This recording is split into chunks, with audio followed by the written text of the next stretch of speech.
What's going on YouTube? It's AKingsCreation again, bringing you guys another video. In this video, we will be breaking down my first endgame build. This is where I started out on the endgame. As you guys can see, I am over the endgame threshold. I'm about 61 now. The endgame threshold is about 41, so I'm about 20 levels higher. So I reached the highest defensive armor that you can possibly get in this game. So we're going to break that down in this build because that is part of this build and a lot of people can attain this.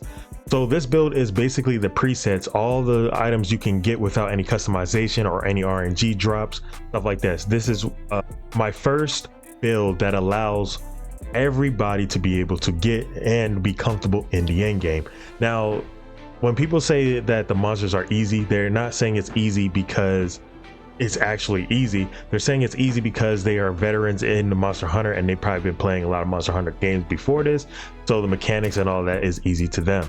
But for anybody who's playing Monster Hunter for the first time, like me for example, first time playing Monster Hunter franchise, so we're starting on this game, it is not as easy as those players might say. So without further ado, I'm going to break down the highest, or what I believe is the highest damage output for a preset and overall highest equipment you can use as of right now. All right guys, so the best way to break this down for anybody who's new or just like not a Monster Hunter veteran, or people who are just like me, right? The best way to break this down is to tell you exactly what I have and where I got it from and what the skills are for each of the item pieces that I have and how to obtain these skills as well. And I'll also talk about the stats a little bit on the right side of the screen later. So first we got is the Verse 5 Flung bow. Okay, this is something you can obtain. And then we got the Arc Vulcan gear set. So this whole set is endgame set, and I will tell you exactly how to get it. And it is 4 pieces, which comes with a 4-piece set. It's a recovery set, so basically it continuously recovers your health over time as you're doing damage to the target, right? So this is a huge set to have because of that health recovery, but we'll break it down further. Okay, then we're going with Unscathed Charm. This is a talisman that you can get. I don't have like all the best talismans yet, but this is good because what it does is it gives you peak performance, but I'll explain that a little bit down the road. And then this is a basic mantle that you should be able to get early on in the game. This gives you evasion. Now this is perfect for bow users because the evasion allows you to, if you time it perfectly, you get to evade with being unharmed, and also it'll give you an attack boost with a different type of maneuver ability. We'll dive into that a little bit more. All right, so that's currently what I have. And as you guys can see, these are active skills on the right. I will be breaking down each one. As I said before, this is the evasion mantle, and that's exactly what it does. It got the effect duration and recharge time. But let's go ahead and see exactly the main part of the build. How do we get the weapon Verse 5 Flung, right? So we're gonna head over. All right, we're gonna talk to Gemma, and we're gonna go to Forge, upgrade weapon.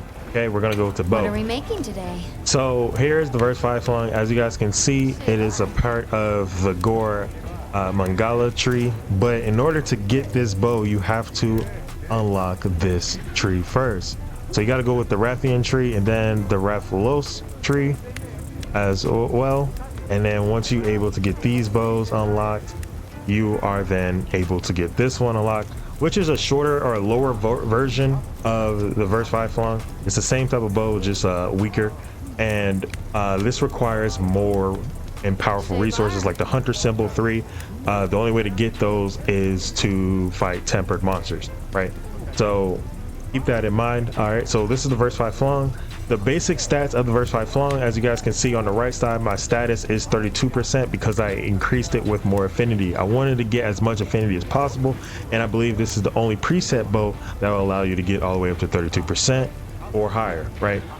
So this comes with 3 gem slot. It comes with 150 element damage, and then I'm talking about the base stats, and then it's 20% affinity with 252 attack.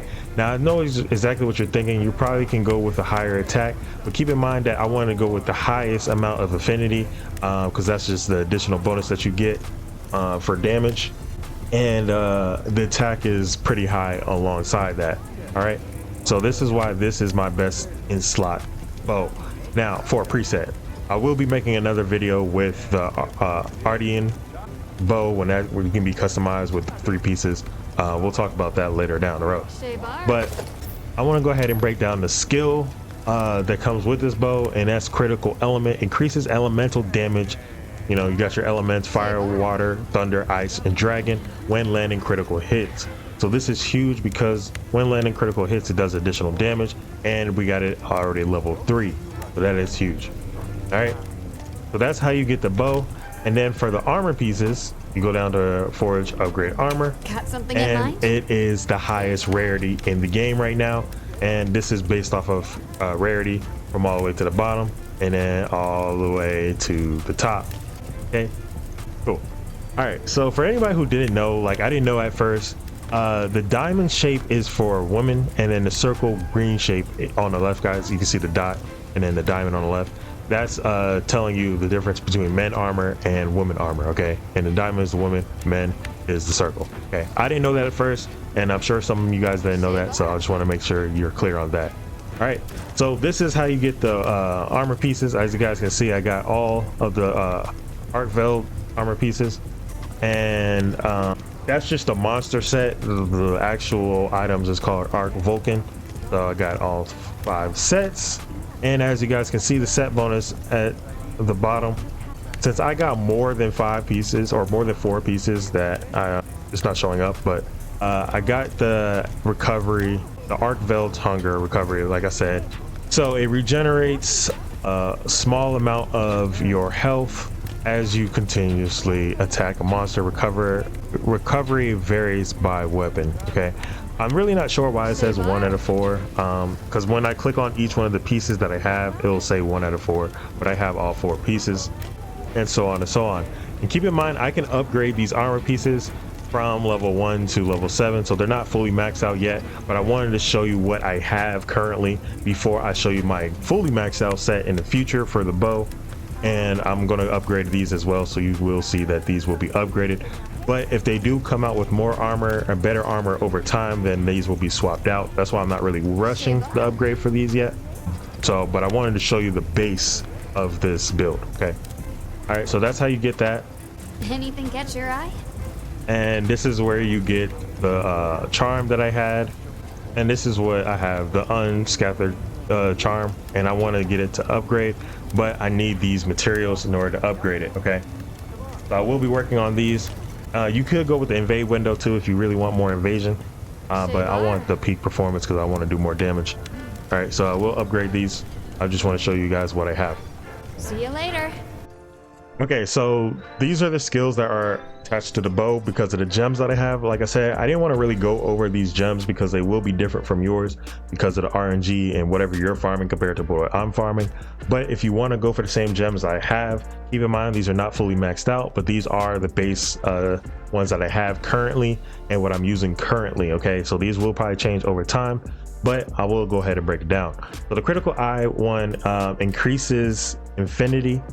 So this is the skill that I have on this, and then we got the critical element from the bow that gives you that elemental damage. So we got increases infinity and increases elemental damage, and on top of that we got the mind's eye. Now this comes from the gem that I have here, the level 3 gem, and it gives me 100% chance of my attacks not to be deflected, 30% damage to hard targets. So these are like tempered targets, like tempered Arc Veld or something like that, somebody that's really tough to break through their skin. Okay, so that's what I have for that. Now we're going to go ahead and go through the list here.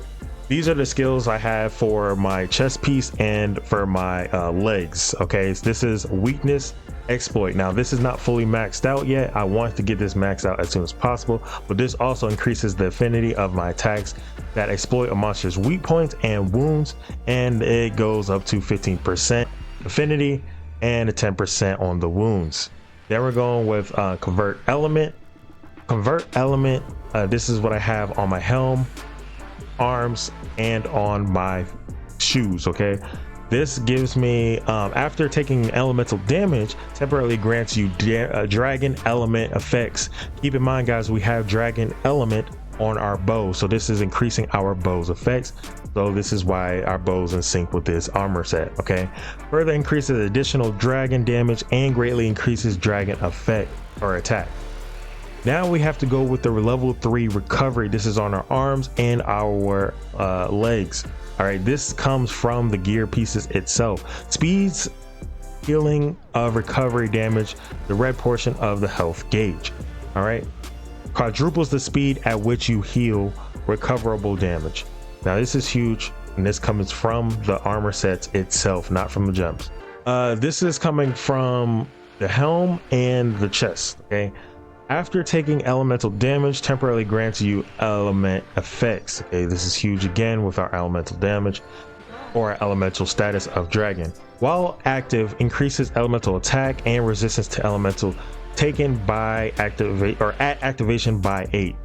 Then we got the evade extender, extends our evasion distance. All right, this is currently at level 2. We can get this higher if we wanted to, but we need that evasion distance, especially when we're bow, because if nobody realizes this yet, range players or range users in this game are more likely to grab aggro because we do a lot of damage, and for just some reason that's just what it is when it comes to this game.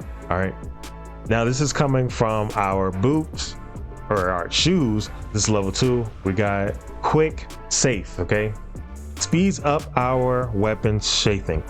All right, next up we got the peak performance, increases attack when your health is full. I like to keep my health full at all times because you could get one-shotted potentially running all this damage, so you could still get one-shotted in this game. So I like to keep my health full, and that's why peak performance is something that I'm striving to get all the way up. It's level 1 right now. I want to get this up as fast as possible. Okay, we're going with heroics, increases attack power and defense when health drops below. So just in case my health drops below, I also have defense and attack power while I'm below 30% or 35% health. And then we have to get stamina surge all the way up as well. It speeds up our stamina recovery. So these are all essential skills that we have. And then we got, like I said, and there it is. Now it's fully upgraded on here. I don't know why it wasn't showing before, but we have 4 set piece, technically 5 set, but we only needed 4. And it regenerates your health as you continuously attack a monster. We already talked about that. And fortify, this is also another set bonus that we have, increases attack and defense after fainting or dying in a quest. And this is huge because if you do end up dying, then you have additional attack and defense. So we have additional attack and defense for everything or every scenario you want to put yourself in. I believe, like I said, this is the most versatile preset that you can get right now for the bow. And this is what we're going off of. We're going to ignore our daggers. If anybody's questioning our secondary weapon, we are not worried about that right now because this is only about the bow. I want to kind of go ahead and break down a build specifically for each weapon, and I will do another upgrade version of this when we're using the Ardian bow, when we craft that together and make that together. All right, so these are all the skill sets that we have. These are all the weapon pieces we have. The stats on the right basically show what I currently have right now. If you guys have any questions about this build, or if you guys need help farming for your builds, let me know. I also have a Discord as well. If you guys want to hop in there, it's also welcome to my community. So make sure you hit that like button and subscribe, and I'll catch you guys in the next one. Peace.